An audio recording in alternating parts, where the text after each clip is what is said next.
ziti mbyogendo zijja kati ne bino byonna scam bw'otunuulira gavumenti eno eteeka okuba enoonya weetwalira sente zaamu w'omusolo mu ngeri naye nga ye munnayuganda alaba nga agenda okufunamu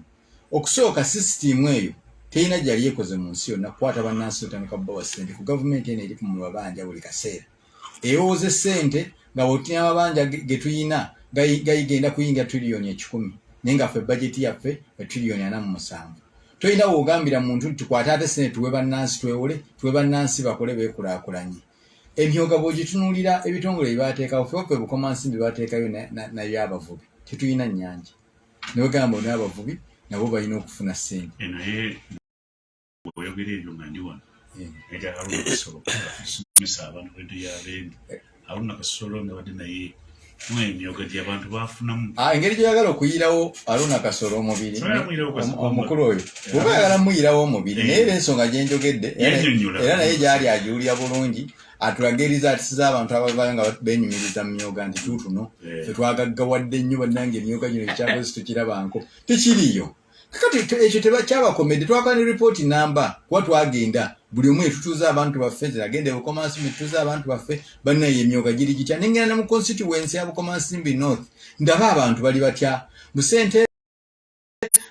kyokka nga n'abantu abe baafunanga abantu babagamanga muweeyo ssente zino mukole ekibiina bwe kiti baagala balage nti muli bwe muti mufune ssente obutono baateekayo ne bugenda kati twakomawo ne tula mu parish development model abantu bali eyo ba employees manya ba parish chiefs bafunye abantu bawadde emirimu limo mugenda kukola kyona kino ne wetogera kati ezo ssente zituukangayo gavumenti ekaaba abasomesa babanja emisaala abasirikale babanja emisaala buli kitongole kyonna kiri kibanja emisaala abasawo balaba tebagwa kwekalakaasa n'abasomesa abadde beekalakaasa mwate mu ssente zizino bannange katuzifunye zizo mugenda zikozesa mu byalo eyo kifu ekirala enkola y'obwenkanya eri ludda wa tukimanyi bulungi nti wano Buganda we tuli ffe tusinga abantu abangi buli muntu yenna gyali n'omwana ali embaala eyo wansi dream ye kutuukako mu Buganda kyova olabanga ne bw'ofuluma ne bw'ogenda Nairobi buli munnayuganda amuyita Muganda Baganda ne bw'ogenda waba bayita Baganda Buganda ffe tusinga abantu abangi muddidde mwewamma mwagenda ne mutemaatemayo obuntuntu ne batemaatema obuntuntu muluka kyalo kimu bibiri muluka nga bagattagatta ne baddira ne bakwata ebintu byabwe ssente ezo nga era bwe baali balowooza zifuna kuba nazo zaababuze kyunkikakasa zaababuze kuba nakyo bakikwate basoose kulowooza nsi bweyimiridde baddidde basazeesaze mu tugenda kufuna ssente zino abantu beesunze abantu nno bino babitundira eri abafeera ababikoleramu tofuna ssente za myoga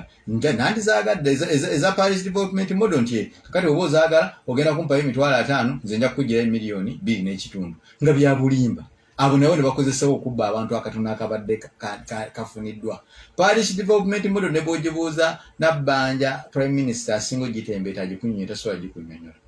tasobola kugamba mbu kakati kino kyenkozi kino kyetukola kigenda kukulaakulanya bwe kitya eggwanga twabawo example ng'opposition ne tubabugamba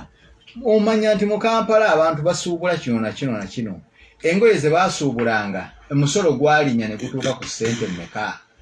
sala emisolo abantu basobole okutuukako basobole okufuna ebintu bye baaleetanga ku ssente ntono nagamba Medi bwe nasanga abasuubuzi bakoleranga embaga okuwabeeranga emusi nga bali Canada bali Amerika bakugamba emisolo gyatulemesa Uganda yaffe ntambula ne tugenda kibandikoze kati oyo ogenda muwa $10 million zigenda muyamba ewaffe tuli balimi weddire emwanyi yange gye nnima giwe tumanye nti emwanyi ekitono ennyo webese wansi wa kase taka wansi wa mutwalo ensusule n'omuntu amanye nti kino kyenkola emwanyi eno gye nnima n'essente zenteeka mutejja kukka wansi wa mutwalo naye kaakati omuntu alwala nga talina wasobola kujja ssente tulina omukadde gwe twazizise mukadde Nalukwago ebudda nga mazima ga Katonda mugulu obulwadde bwamuluma abaana ne bagezaako n'agenda omukadde Nalukwago twamuzise mwali wagikasimu waddeyo okwanjula mwagikasimu ow'olugave mutali wati muti bulungi naisebo nganda bano bosi wasanyufu anga abataza bafiridde omukadde Nalukwago nenga mukadde Nalukwago ssente zimujjanjaba zaabula nasanze omuvubuka mu Butenga nabadde mbuuza ku bantu njukunju omulenzi nga amagulu gaalwala mbu yafuna kansa w'olususu nga tasobola kutambula naye nga $7,200 ze baamusaba katayina wadde na lwatano amazima gakatalo nakirabye nga tebayintayina akaga kenayise mugende budda okuva emwaro nokia n'olinga wange ate ako nako ebigomo ebyo byagenda muze nabiteekamu zeyisinganya bbiri kati n'ebigomo ekkubo wali toyitawo ebigoma nze nabiteekamu awo emwaro wakati wa mwaro ne budda okasozi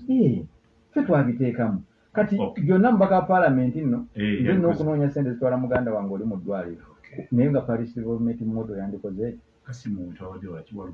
walugave agikasimu era nabadde wakujja nayitibwa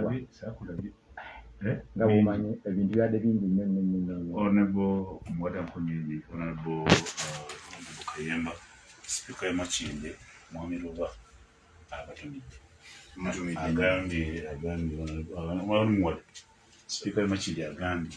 osomeseza ku tekalamu naye speaker nate notice azikutte bulungi kansweta sinze kuyiga nnyo byakuwasa angambye